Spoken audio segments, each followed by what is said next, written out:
Well, Hello, folks. everyone. Oh, sorry. You can go first. Well, folks. Welcome to our little podcast slash review of Godzilla-1. This is actually our second take doing this because, unfortunately, we could not pick up the first review on Discord. Unfortunately, which was probably better than this first one will be. Unfortunately, but That is true. hey, we ball, man. We got a ball. Anyways, I am the guest, Eric. And I am your host, Austin Malshund, aka Kaiju Size Cinema. And we're here today to talk about Godzilla -1. Yes, sir. The new blockbuster directed by Mr. Takashi Yamazaki, who has done Sunset on 4th Street, the Godzilla movie, which well, not the Godzilla movie, what am I talking about? He did the cameo for the Godzilla movie. I see. Anyways, you want me to go over the plot?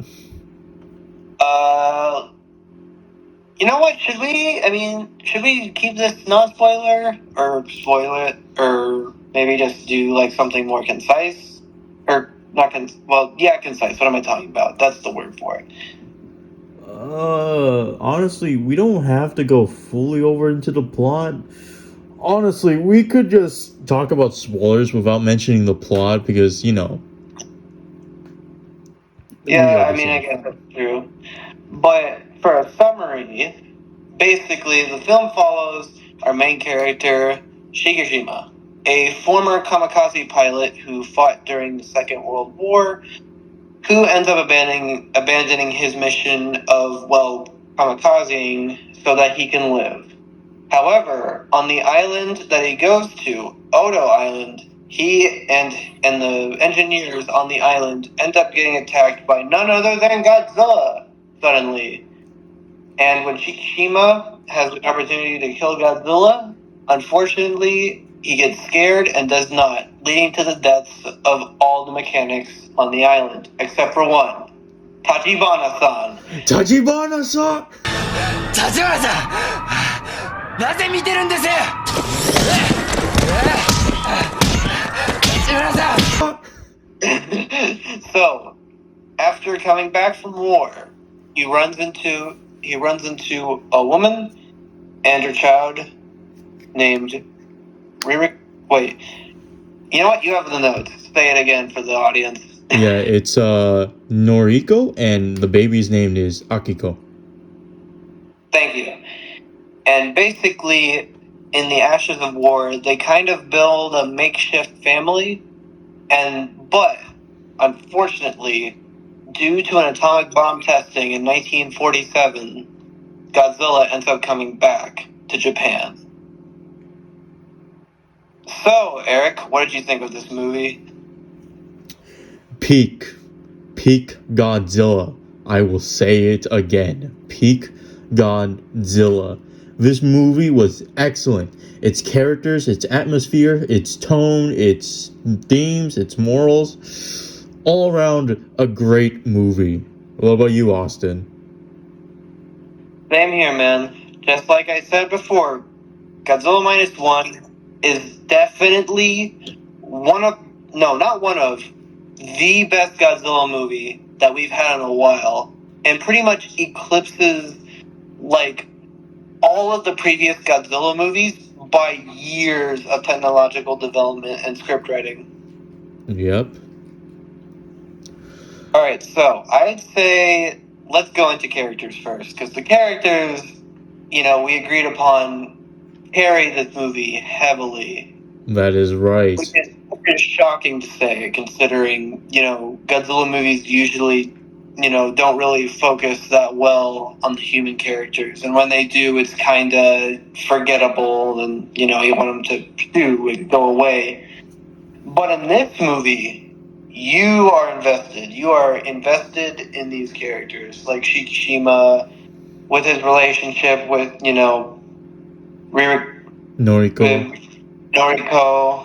and also his friends, which I found to be very, funny most of the time. Most of their scenes together are very humorous, very heartfelt, very camaraderie with how, their job is to clean up mines in the South Pacific that the U.S. dropped. And they sort of build a bond, like a co-workers, like a really tight bond through that. And, their whole dynamic is very, funny and very lighthearted and very, like, camaraderie. The characters are so well written that, when Godzilla does show up, you care so much about these characters and you want them to live in order to, see you through the day. Yeah. Anything else, Austin? No. How about you? Right. I found Koichi to be a very, very interesting main character, with his struggles with PTSD and with the fact that his family is gone thanks to the bombings of Japan. It gives him this guilt and this real damn good struggle that he has to deal with throughout the entirety of the movie.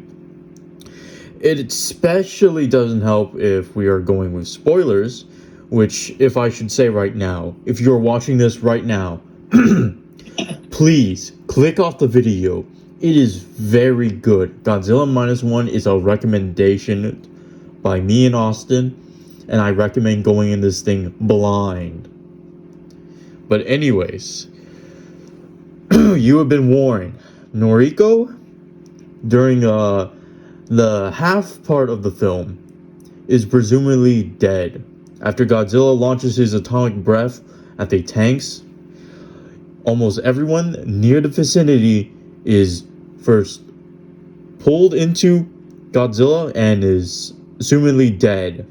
And this really does affect Koichi a whole lot. And it really does... It really almost did make me cry that she did indeed came back. Because it takes a lot for me to almost nearly cry. And that feeling of Koichi and Akuki and I forgot his name. I forgot her name already. Jesus. Akoi? Akiko? Yeah, there we go. Jesus, I fucking wrote this, man. I don't know how I forgot their names either. It's weird. Koichi and Akiko, when they finally see Noriko back alive, it's just so goddamn heart-wrenching. And the crewmates are exceptionally good. I especially love Yoichi or Yoji, basically the captain. He was a very fun character, especially with his line of after getting the mission of needing to go kill Godzilla. He's all pumped up, hype. He's like pumping this up, and the minute that another ship gets immediately eaten, he says, "Fuck this, we're leaving." And I thought that was real goddamn funny.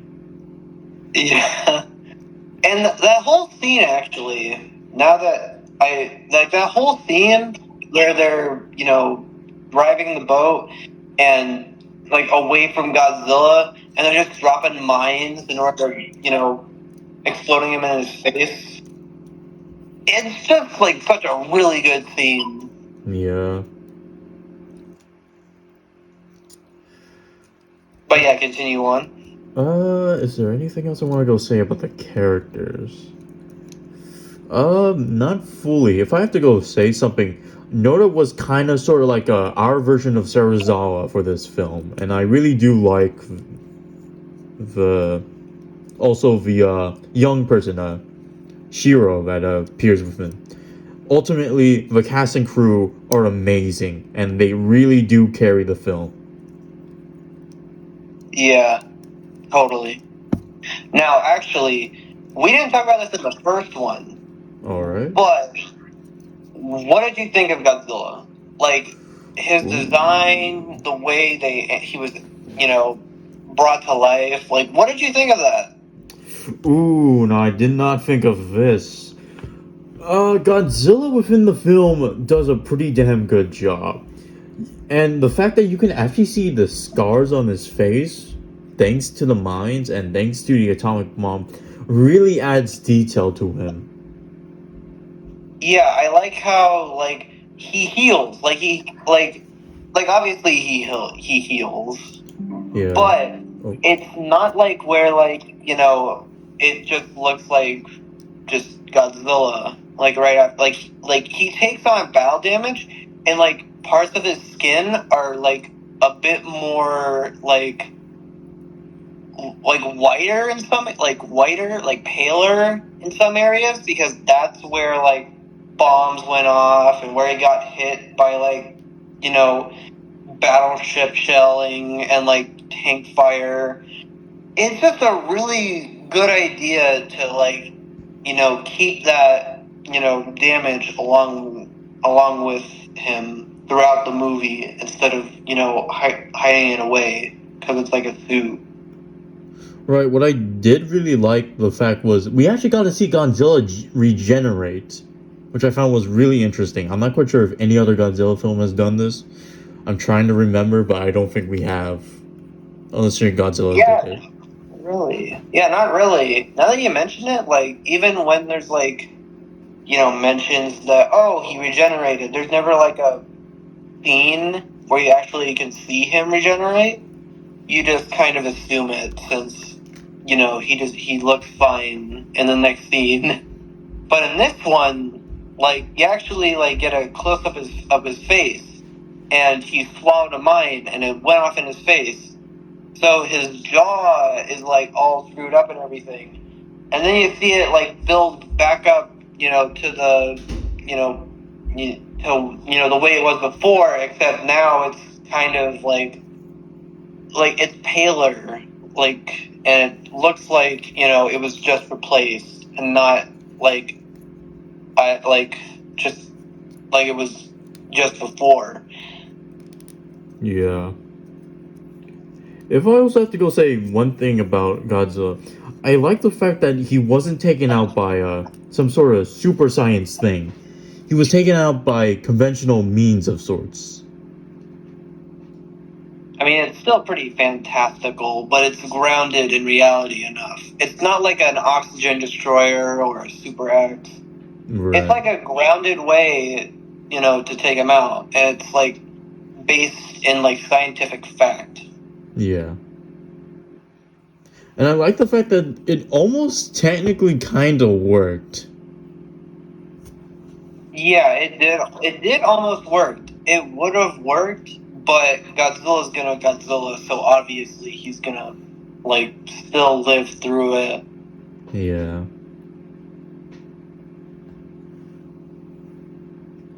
But yeah, is that all you have to say about Mr. Goji himself? Yep, pretty much about it. Alright, now let's go into the score. The score. Oh, the score. Excellent score. The remix Godzilla soundtrack will always be good, and I liked how they handled, remixing the tracks that they did, which, by the way, are from Godzilla vs. Mothra and Godzilla.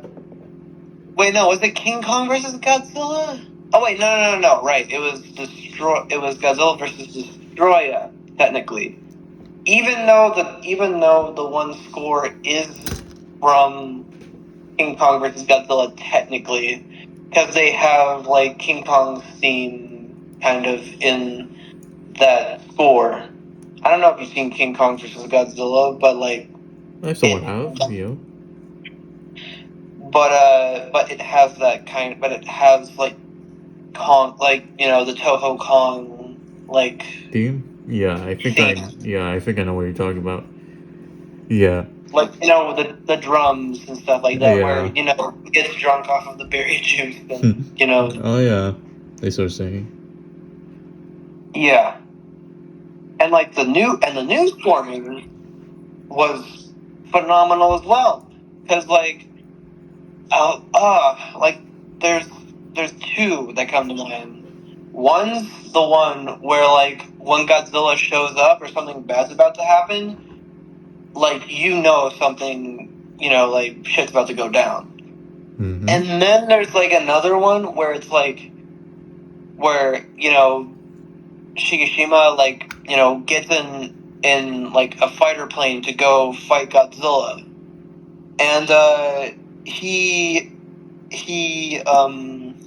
and like as he's getting in, you hear the score start swelling, and it keeps going and going until it like crescendos, and it's like so good.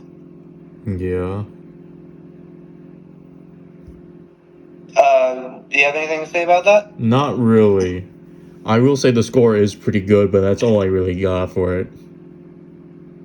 Ah, I see. Okay.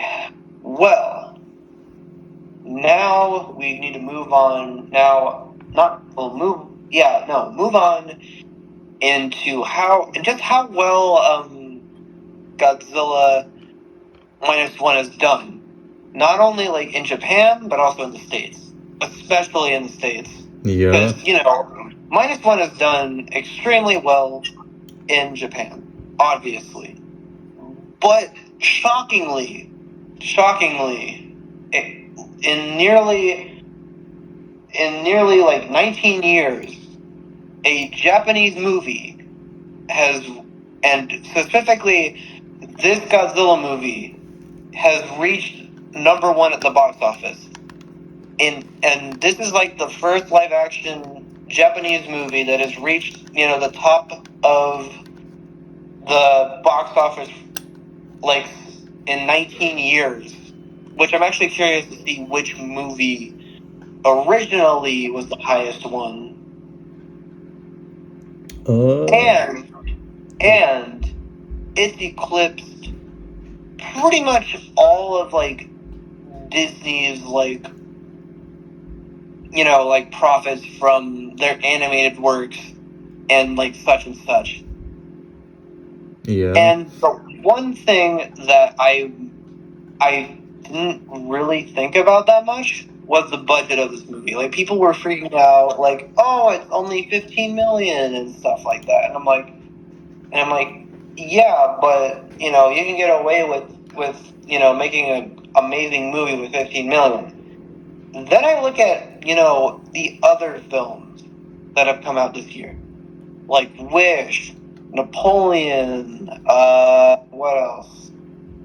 What else can I think of? Oppenheimer's a great movie. It's a great movie. I think it's, I think personally, that's what I think is going to win Best Picture. And I think it's rightfully so. But Godzilla -1 has eclipsed those movies somehow, some way. And it's incredible. Like, the amount of support that this movie has gotten through, like, reviewers and just the general public and stuff like that, it has damn near critical praise. Like, the critics and the audience score is like, the audience score is 98, while the critic score is a 97. That is a damn good score for a movie, and it's certified fresh. So it's just incredible to see like -1 doing so well. Yeah, it really is. Like, I did not on my bingo cards say that a Godzilla movie was gonna eclipse the box office. Yeah, no. I remember when you and I went to go and see the film because you had watched it beforehand before me. And Yes, and I remember when during the car ride you said to me, it is probably one of the best Godzilla films. And I asked you, how good? And you said 1954, which I was fucking shocked. And I remember sorry. I remember that. It is pretty shocking because it's like,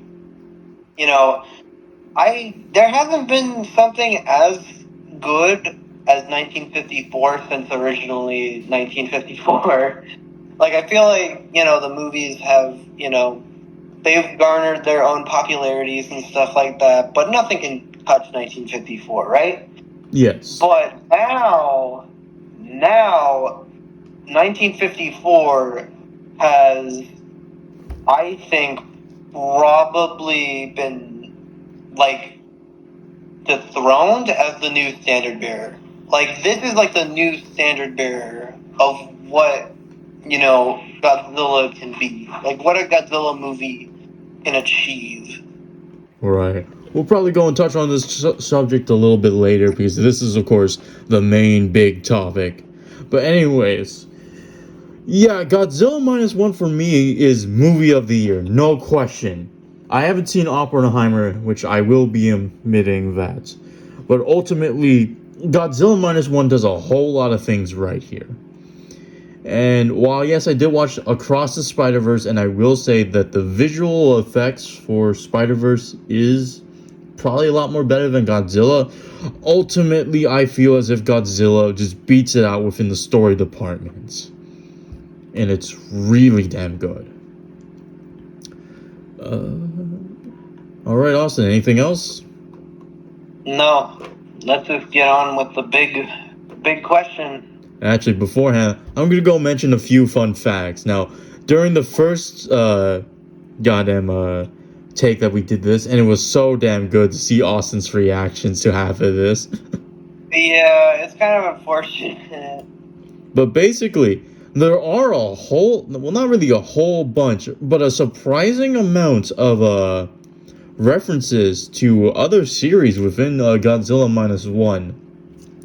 Well, less references and more carryovers. Yeah. Or basically just like the characters who played certain characters in minus one also played characters in Kamen Rider and Super Sentai. Yes. We could not find any Ultraman, unfortunately. Unless you want to go say G-Raz was in there. Yeah. We were prepared for G-Raz minus one eventually. Where she will get faced against Shin Ultraman. Honestly, I think I would actually like to see the Shin Giraffe in like a Shin Ultraman sequel. Yeah, I'm surprised they didn't do that because they made Shin Godzilla, so why not Shin G-Raz? I mean, I think you can. Just Giraffe is kind of a low tier character. Yeah. He's not a Red King or a Zeton or a Bolton. True. Sorry, Giraffe. You're still cool. But anyways, Shiro is played by Yuki Yamada, who plays Gokai Blue or Joe Gekibin or Kiki Ken, if I say that pronounced correctly. I'm gonna be honest, I only took these notes yesterday.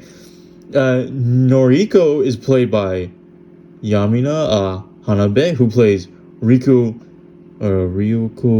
Minoria, the main girl in Shin Kamen Rider. And Koichi is played by Ryukendo Kamika,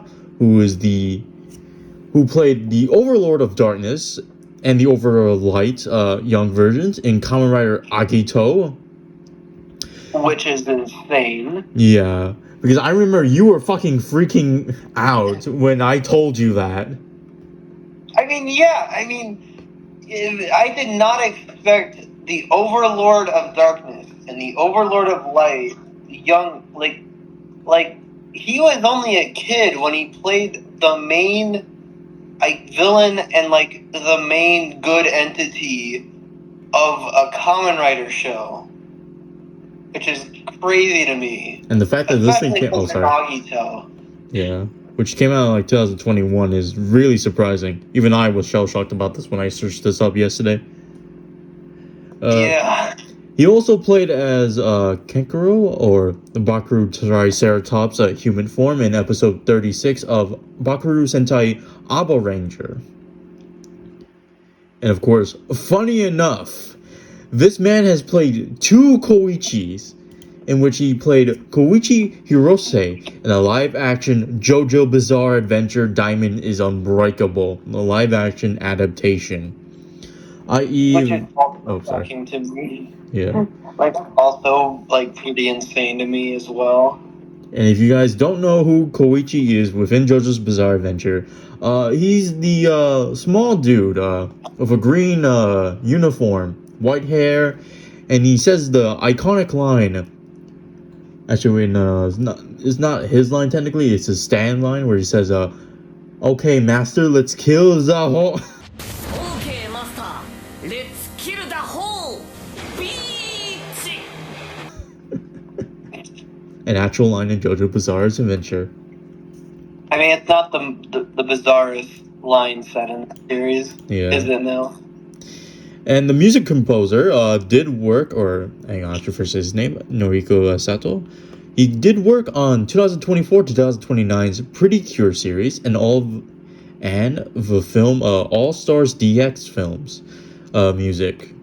And if you don't know what Pretty Cure is, it's basically a not live action, sorry, anime magical girl series, which is closely related to Kamen Rider and Super Sentai due to the fact that Bandai owns all three properties. So sometimes you'll see them together of sorts in fan works and stuff like that.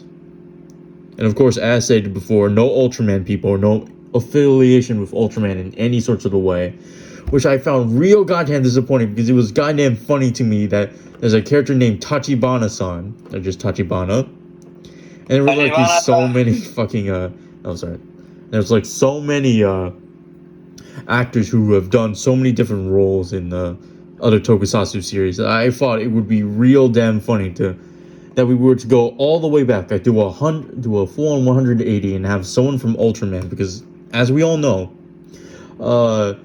Tsuburaya, the original creator of Ultraman, did actually work on the original Godzilla. So yeah. Oh yeah, no, you're right. I was about to correct you and say, well, actually, but then you said Ultraman. I was like, oh shoot, never mind. You got it right on the head. I shouldn't question your toku. Don't worry. I searched this up on fucking Wikipedia. You could probably question me, man. Wikipedia can get the things wrong at times. Never trust things on the internet. Wikipedia is like a pretty reliable site when it's kinda. not. But as a wise man once told me, don't trust everything on the internet. True. Alright, we've spent a long enough time, and while we didn't get to almost everything, I believe that this is good enough for now for our main, big, and the meat of this podcast overall, which is the question of, is Godzilla -1 better than the original? And I think I can go first because I have my answer already. I kind of struggled when we first recorded this because it's like I really didn't think about it. But then when I thought about it more, I came to this conclusion. Godzilla -1 is better than 1954 strictly on the back of its characters. Because honestly, the characters in 1954 are less, what am I trying to say? Like, I don't think, modern audiences would really, care that much for, the main characters in 1954, besides Zarazawa. And also maybe, Professor Yamane. Because those two are kind of, I think those two are, probably the best performers in that movie. Yeah, I have to agree with you there. The rest are kind of just there, whilst Yamane and Sarazawa have, their own, they kind of represent the two angles of, science and technology, and, how that, science can create, destructive power and stuff like that. And Yamane is, kind of, the activist, kind of talking, to make sure that, Godzilla can be studied and not killed. Yeah. But. Alrighty. Oh, sorry. -1. -1's characters are so damn good, and you care about pretty much every single character in that movie, even down to the side characters and stuff like that. You care. You don't want to see them get killed, which is shocking because it's a Godzilla movie. Naturally people want to see Godzilla destroy stuff, but in this movie you don't want to see that because they've rebuilt from the ground up all by themselves, and now Godzilla's going to tear it all back down again. And it's sad when it happens. So that is why I'd say, -1 is better than 1954. I will never take away that 1954 is important, nor were the effects, groundbreaking, nor allow us to have Toku today. But 1954 just doesn't have that much of an, emotional impact than something like a -1. I see. Anything else? No, that's it. Now, Right. to you, Eric. Right, so as I mentioned in the first take, I did do a thought experiment in which I brought along a friend of mine, and I asked him if he was willing to go watch the first Godzilla film with me. I didn't tell him anything about the film because I wanted to go and see if Godzilla 1954 could hold up on its own without any context whatsoever. He agreed upon it, and while we didn't finish the film, we got only around to the 1 hour mark. What he had told me about the film was that it was a bit too slow for his taste. And after we had watched it, I had told him that it was the best Godzilla film, and considered by all to be a masterpiece, or at least by most of us within the Godzilla community. And he was a little bit shocked by that. He has seen some Godzilla films, mostly the legendary picture ones, not the 1998 one, but from 2014 and all that stuff. But yeah, he was really surprised and taken back by this. And as for me, when rewatching the film, I really did feel as if there was a little bit of a pace issue. But not only that, but something else, which is the fact that I feel as if the third segment of the movie really pushes Godzilla 1954 into a whole new level. Because without the third part of the movie, it really doesn't have the impact of nuclear weapons, of the whole morality and themes of the movie itself. And I feel as if Godzilla -1 does this perfectly, as even if you don't finish the film, you still get very invested with the characters. And Godzilla -1 doesn't need any context, unlike with the OG film. Godzilla -1 stands alone, and it does this excellently. You could introduce a new fan through the means of Godzilla -1, and I believe it would do a really good job, similar to what most people would similar to what 1954 does with most people within the Godzilla community. So I would say this: if you have a friend, or if you weren't convinced by the original film and you wanted to go and maybe give Godzilla another chance, or maybe your another friend wants to give it another chance, I wholeheartedly recommend Godzilla -1. It does everything that Godzilla 1954 tried to do back during the days, and while it did succeed, if your friends or if you weren't convinced by the original film, this is the film to do it, and I believe it will do a much more better job. And yeah, Couldn't agree less. yeah, thanks. Ugh. All right, so anything else, or are we pretty much done that quickly? No, I think that's pretty much everything we really needed to cover. Oh, damn. Alrighty. You want to go take it away, Austin, then? Yeah, I'll take it away. So, thank y'all for tuning in and listening to us babble on about -1. I sure hope that a lot of you can see it before it unfortunately leaves the theaters on the 14th. So you guys better get tickets soon. Yep. And Han's channel will be linked down below in the description for all of you to go to. Unfortunately, he hasn't posted a lot, but he will soon.